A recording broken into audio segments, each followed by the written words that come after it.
Hi viewers, welcome to our channel. Kommineni arrest పైన జగన్మోహన్ రెడ్డి గారు ఒక సంచలన ట్వీట్ అయితే చేయడం జరిగింది. అయితే ఈ ట్వీట్లో అటు బాలకృష్ణ గారిని కూడా మెన్షన్ చేస్తూ గతంలో ఆయన ఈ రకంగా మహిళలపైన మాట్లాడలేదా అంటూ కూడా క్వశ్చన్ చేసి చంద్రబాబు నాయుడు గారిని అయితే ట్యాగ్ చేశారు. సో మరి ఆ ట్వీట్ని ఏ విధంగా అర్థం చేసుకోవాలి, మరి బాలకృష్ణ గారి పైన జగన్మోహన్ రెడ్డి గారు చేసిన ఈ కామెంట్స్ పైన ఏ విధంగా చూడాలన్న అంశం మీద డిస్కస్ చేయడానికి ప్రజెంట్ మనతో పాటు సీనియర్ జర్నలిస్ట్ అరవింద్ కొల్లి గారు ఉన్నారు. వారిని అడిగి తెలుసుకునే ప్రయత్నం అయితే చేద్దాం. సార్ నమస్కారం సార్.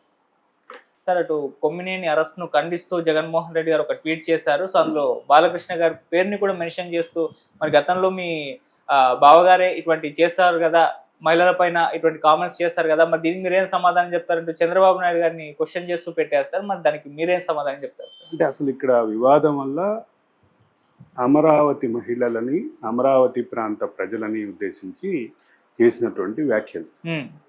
అంటే ఇది ఏ రకమైనటువంటి రాజధాని, ఇది దేవతల రాజధాని కాదు, సో అండ్ సో రాజధాని అని కృష్ణరాజు చేసినటువంటి వ్యాఖ్యలు. కృష్ణరాజు చేసినటువంటి వ్యాఖ్యలని నర్మగర్భంగా దాని గురించి మాట్లాడుతూ కాస్త వెగతాళిగా మాట్లాడుతూ, అంటే ఈ వ్యాఖ్యల్ని ఖండించకపోగా, వ్యాఖ్యల్ని నిరోధించకపోగా, వ్యాఖ్యల వలన మీరు మరిన్ని కేసుల్లో ఎదుర్కొనే అవకాశం ఉంటుందని మాత్రమే మాట్లాడినటువంటి కొమ్మినేని శ్రీనివాసరావు వ్యాఖ్య.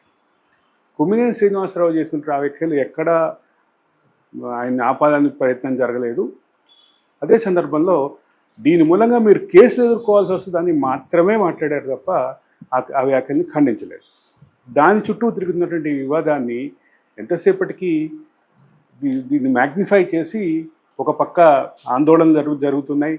ఆందోళనలో భాగంగా కొమ్మినేని కృష్ణరాజు ఫోటోలని చెప్పులతో కొడుతున్నారు అనేటటువంటి అంశాన్ని మ్యాగ్నిఫై చేసి దీని అంతటికీ రాజకీయంగా వైసీపీ ప్రభుత్వం, అంటే వైసీపీ చేసినటువంటి పార్టీ చేసినటువంటి ప్రయత్నం ఏంటంటే అధికారంలో ఉన్నటువంటి కూటమి నాయకులు దీన్ని పక్కదారి పట్టించాలని చూస్తున్నారు, దీన్ని పొలిటికల్గా మార్చాలని చూస్తున్నారు. అసలు పొలిటికల్గా మార్చాలని చూసే విషయం పక్కన పెట్టి ప్రాథమికంగా ఈ వ్యాఖ్యలు సరైనదా? రెండోది, వాళ్ళు ప్రస్తావన చేసినటువంటి ఏదైతే ఆర్టికల్ ఉందో, మహిళలకి సంబంధించిన ఆరోగ్య సంబంధించిన సర్వే ఉందో, దాని అంశాన్ని ఇవన్నీ పక్కన పెట్టేసి రెండు పార్టీల మధ్య ఈ ఘటన చుట్టూ వాద ప్రతివాదాలు, దాడులు, దాంతోపాటు అరెస్టు దాకా వెళ్ళింది. ఈ అరెస్ట్ క్రమంలో మహిళల యొక్క ఒక డిమాండ్ ఉంది. తమకు కొమ్మినేని శ్రీనివాస్ అండ్ కృష్ణరాజు ఇద్దరు క్షమాపణ చెప్పాలి ఈ వ్యాఖ్యలు మాట్లాడిన సందర్భంగా.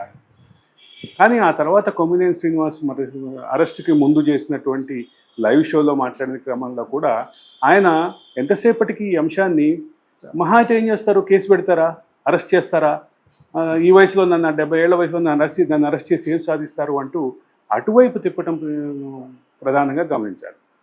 రెండో పక్కన కృష్ణరాజు అయితే అసలు ఆ వ్యాఖ్యలని సమర్థించుకుంటూ ఆయన మరిన్ని వీడియోలు చేసినటువంటి పరిస్థితి. నిన్నది విడుదల చేసినటువంటి వీడియోలో కూడా ఆయన తన వ్యాఖ్యల్ని సమర్థించుకుంటూ చేసినటువంటి పరిస్థితి ఉంది. మరోపక్క ప్రభుత్వం పదుల సంఖ్యలో కేసులో బుక్ అయినాయి. ఇప్పటికే ఒక కేసులో అరెస్ట్ అయినటువంటి కొమ్మినేని శ్రీనివాసరావు భవిష్యత్ మిగతా కేసులు కూడా ఎదురు చూడాల్సినటువంటి పరిస్థితి ఉంది.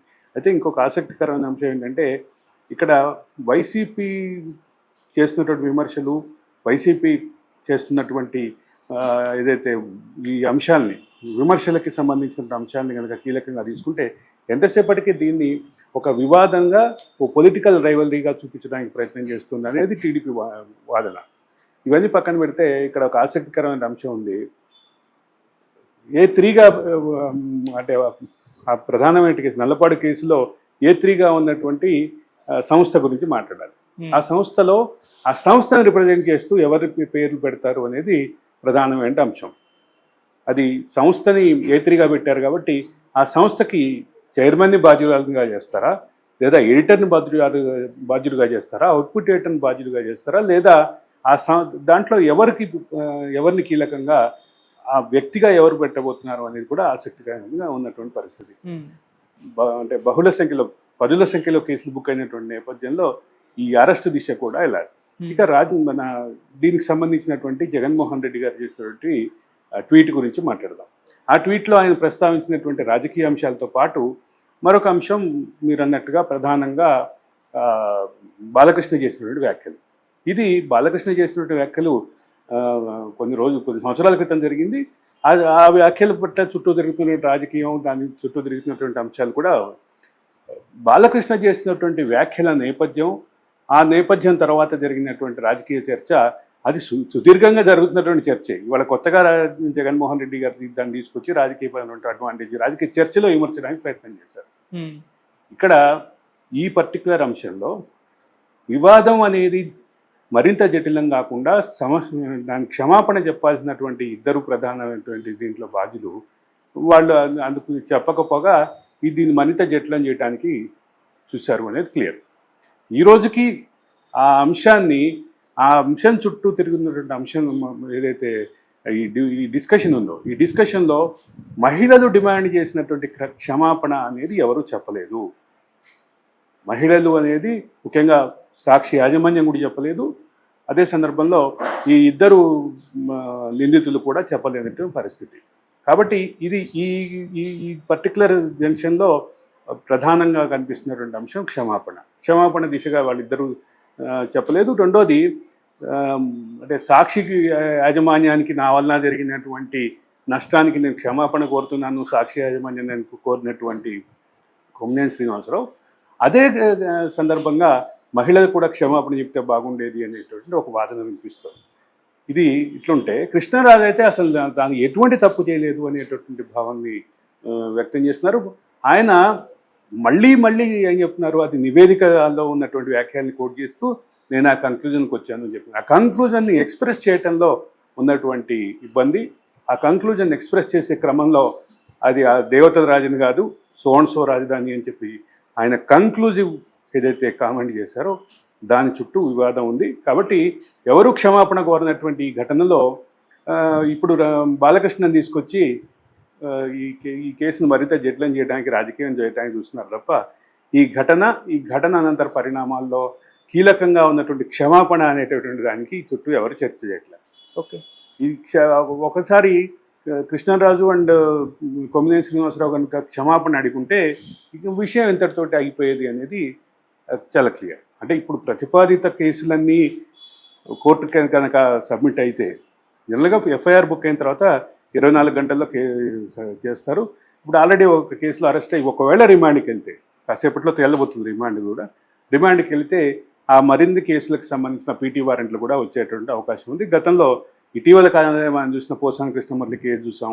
గతంలో ఇదే రకమైనటువంటి ప్రాసెస్లో జరిగినటువంటి కేసు మరి కొన్ని చూసాం. కాబట్టి బహుళ సంఖ్యలో, పదుల సంఖ్యలో కేసులు ఎదుర్కోవాల్సిన పరిస్థితి అయితే ఉంది. ఒకసారి అరెస్ట్ అయిన తర్వాత పీటీ వారెంట్ రావటం, పీటీ వారెంట్ తోటి వాళ్ళు మరిన్ని కోర్టులకు వెళ్ళటం, పీటీ వారెంట్ ఎగ్జిక్యూట్ అయ్యే వరకు, మరో పీటీ వారెంట్ ఎగ్జిక్యూట్ అయ్యే వరకు బెయిల్ ఇవ్వకుండా కూడా దానికి చట్టంలో అవకాశాలు ఉన్నాయి. కాబట్టి మరి ఎక్కువ కాలం పాటు ఆయన ఉండేటటువంటి అవకాశం, జైల్లో ఉండాల్సిన అవకాశం కూడా కనిపిస్తుంది. సార్, ఇక్కడ జగన్మోహన్ రెడ్డి గారు కూడా క్షమాపణ చెప్పాలని డిమాండ్స్ పెద్ద ఎత్తున వినిపిస్తున్నాయి సార్. మరి ఆయన అటువైపు వెళ్లకుండా దీన్ని కప్పిపుచ్చుకునే ప్రయత్నంలో భాగంగా ఇదంతా జగన్మోహన్ రెడ్డి కుటుంబ సభ్యుల యాజమాన్యం నడుస్తున్న సంస్థ కాబట్టి